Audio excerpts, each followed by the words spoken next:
Je voulais me détacher de ça, mais j'étais déchirée parce que j'avais peur qu'il arrive quelque chose, que je reçoive un téléphone, qu'il y ait quelqu'un qui ait commis un suicide, des choses comme ça. Fait que ça m'a beaucoup, beaucoup, beaucoup affectée. Ça a été très lourd.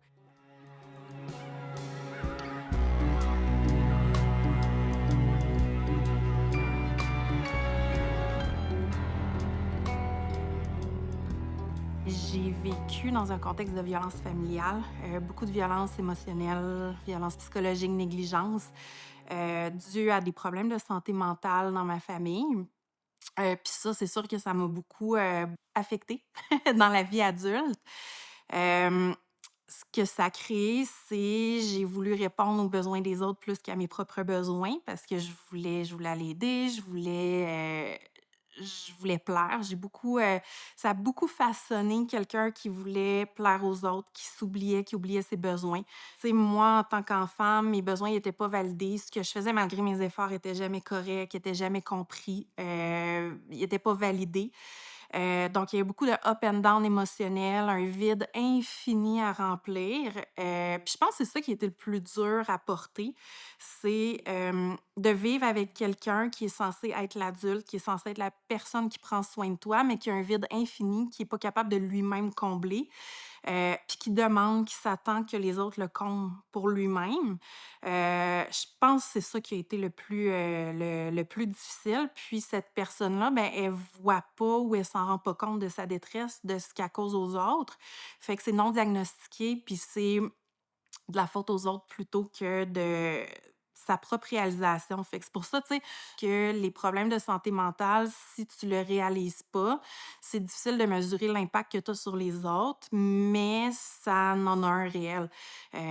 Quand tu vois pas, toi, les conséquences de tes gestes et tout ça, ben c'est ça. Ça cause beaucoup de souffrance autour. J'ai vécu beaucoup d'anxiété aussi parce qu'à certains moments dans ma vie, sans entrer dans les détails, j'avais la crainte qu'il arrive un drame familial chez moi. Donc je rentrais tout le temps ou même quand j'étais aux études plus tard, je vivais loin de ma famille parce que je le souhaitais. Je voulais me détacher de ça, mais j'étais déchirée parce que j'avais peur qu'il arrive quelque chose, que je reçoive un téléphone, qu'il y ait quelqu'un qui ait commis un suicide, des choses comme ça. Fait que ça m'a beaucoup, beaucoup, beaucoup affectée. Ça a été très lourd. Hem, Ça m'a causé beaucoup de problèmes d'identité. J'ai été là, jusqu'à peut-être, 38 ans à pas savoir qui j'étais réellement, qu'est-ce que je voulais.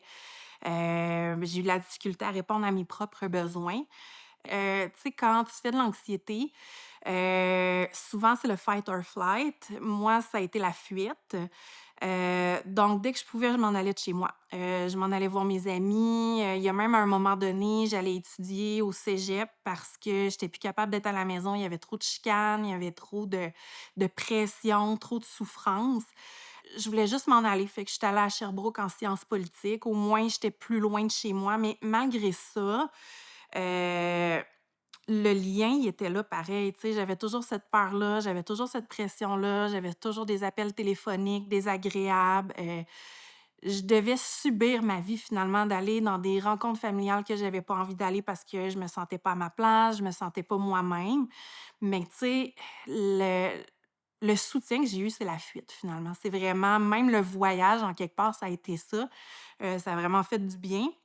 J'étais allée au bout de mes limites, mais c'est ça. J'ai toujours trouvé des amis, des familles, conjoints où je me sentais comprise, qui me permettaient de fuir finalement ma réalité que j'aimais pas, que j'étais pas bien, puis que je me sentais pas, à ma place. Tu sais, mes parents se sont séparés. Ça a été une séparation, difficile.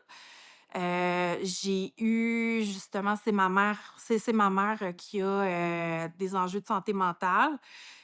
Donc avant, c'est mon père qui s'en occupait. Là, cette responsabilité-là m'est retombée sur les épaules. J'ai vécu beaucoup de menaces, chantage émotif. Elle a harcelé mon père aussi à cette période-là. Elle allait pas bien, bien entendu.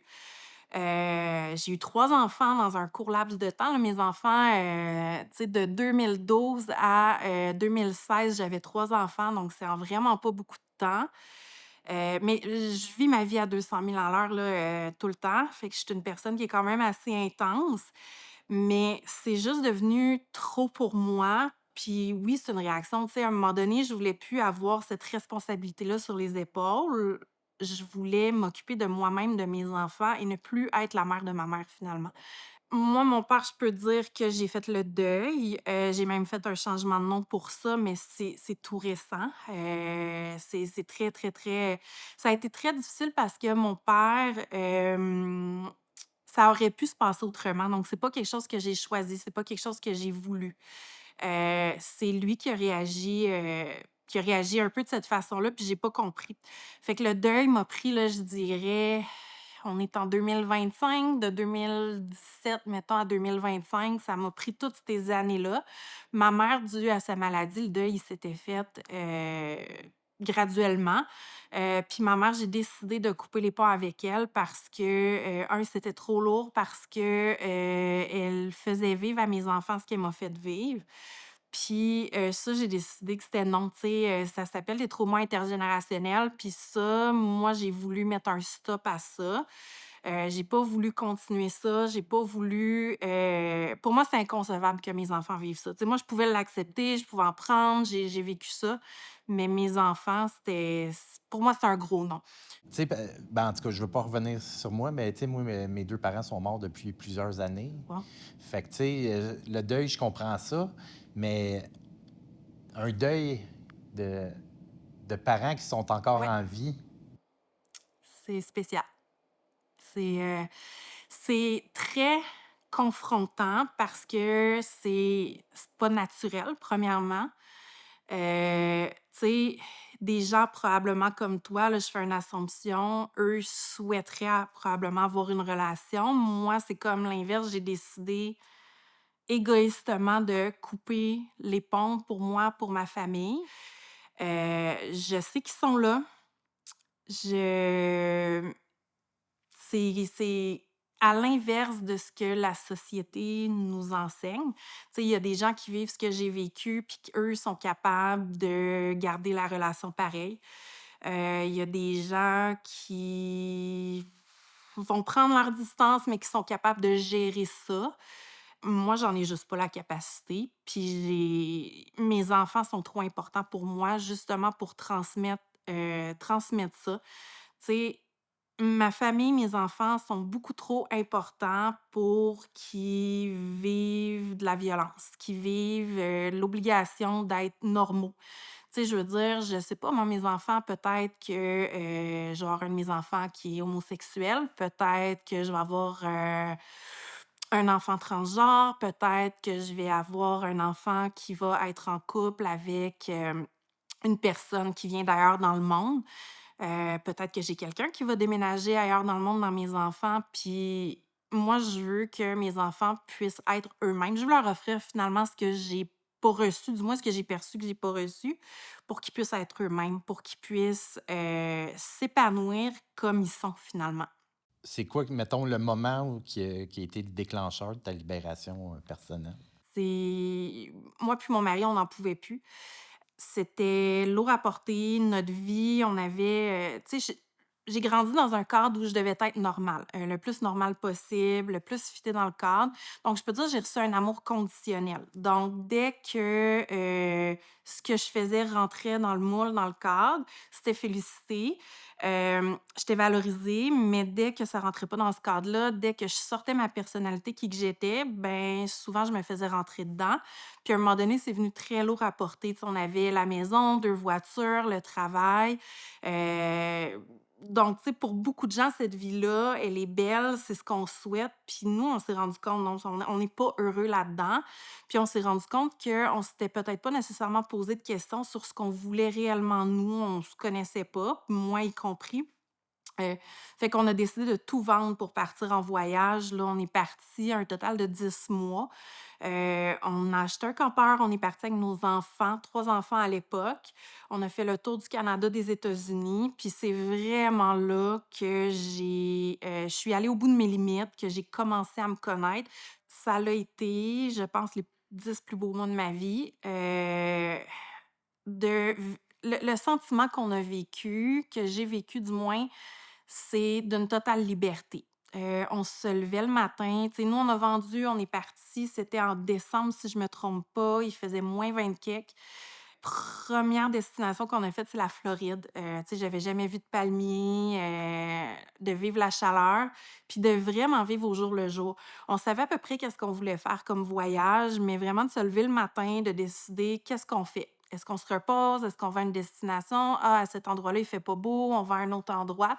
Donc, c'est vraiment ce qui a teinté notre voyage, de nous écouter, d'enlever tout le bruit autour, toutes les «Ah, tu devrais faire ci», «Ah, c'est pas une bonne idée». Donc de vraiment nous écouter, de se créer une bulle familiale finalement où personne peut entrer dedans, puis, de faire des choix qui nous font du bien.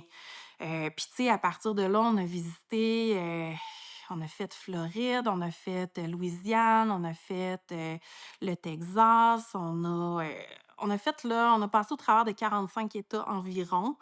On a visité la plupart des plus grandes villes américaines, là, que ce soit New York, Chicago. Tu sais, je me souviens, j'avais ma fille dans le porte-bébé, puis des fois, on marchait 10 kilomètres avec les enfants. On a vu le Grand Canyon. Donc vraiment, ce voyage-là a été un reset pour nous, a été, de la libé vraiment la définition de la liberté. Puis, mettons, le retour, ça a été comment? Très difficile. Tu sais, juste le soleil, c'est niaiseux. Tu sais, on choisissait nos itinéraires en fonction de la température. Je pense à un moment, on était quelque chose comme 3 mois à pas voir de pluie. On est revenu à Montréal, fait que c'était un beau moment. Tu sais, on s'installait, on avait choisi un appartement qui nous ressemblait, on était dans Villeray, vraiment un beau coin. Mais de revenir dans une ville où ce que c'était plus gris, de revenir dans une routine, hem de plus faire ce qu'on veut quand on veut, si je peux dire ça comme ça a été quand même assez très, très, très difficile. En plus, moi, mon père a pas accepté que, je parte en voyage, puis il avait coupé les liens avec moi en disant qu'il voulait pas d'une relation à distance. Puis, quand on est revenu s'installer, ben, j'ai tenté de renouer avec lui pour reconnecter puis voir si on pouvait reprendre finalement où ce qu'on en était vu qu'on revenait au Québec. Mais la réponse a été plutôt, négative et décevante. Fait que j'ai eu le deuil aussi là, à faire de la relation avec mon père en même temps. Fait que tout ça a fait que ça a été, très, très, très, très difficile. Puis à un moment donné, on a eu besoin de repartir, là. On a été plusieurs années après à revenir, repartir, revenir, repartir. Ce qui fait qu'on a vécu à un moment donné à Los Angeles, on a vécu, à Las Vegas 2 fois pendant des périodes là de 6 mois. On est parti au Mexique. Fait que tu sais, on revenait à Montréal, on repartait, on revenait, on repartait. C'était très dur de s'installer puis de rester là, tout le temps au même endroit. Ton côté nomade, là, ta vie Ouais. nomade, comment que ça a influencé ton parcours? Beaucoup parce que la plus belle chose que j'ai appris dans la vie nomade, c'est l'adaptation. On est vraiment, vraiment allé au bout de nos limites, tu sais, autant au niveau du système, tu sais, ça a l'air de rien, mais de partir en voyage au niveau du système, il y a des règles à respecter. Fait qu'il faut les comprendre, il faut, pour être sûr de respecter tout ça. Fait qu'on est vraiment allé au bout de tout ça, au bout des limites personnelles, tu sais. On s'est retrouvés dans le désert à dormir, sans trop de civilisation, au milieu des ânes, au milieu des coyotes, au milieu des loups. Tu sais, on a eu des bris, on a eu, des soucis financiers, on a eu puis tu sais, on a vraiment vécu le style de vie less is more.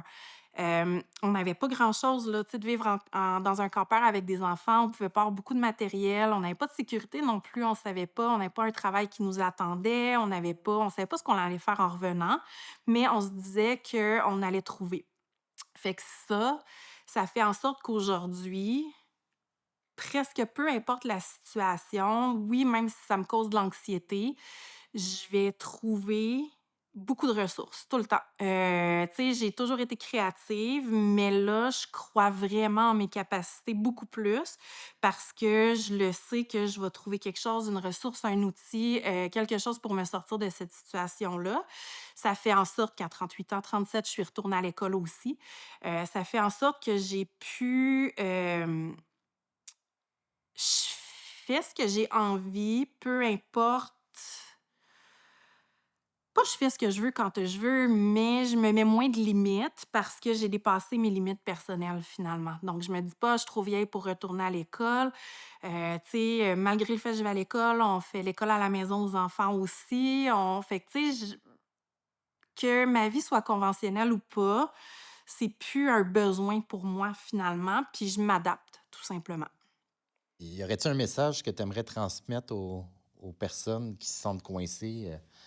De pas attendre, tu sais, de faire les choix, ça peut être très difficile, ça peut avoir des coûts, tu sais. Moi, j'ai perdu des relations, financièrement, ça a pas toujours été facile. C'est des gros risques, puis c'est pas le chemin facile, sauf que de vivre dans une vie qui te ressemble pas, de vivre pour les autres, de vivre en fonction de ce que les autres pensent, de vivre, c'est que tu te retrouves coincé par des liens que tu contrôles pas, par des liens que c'est les autres qui créent, que par un emprise que les autres personnes ont sur toi.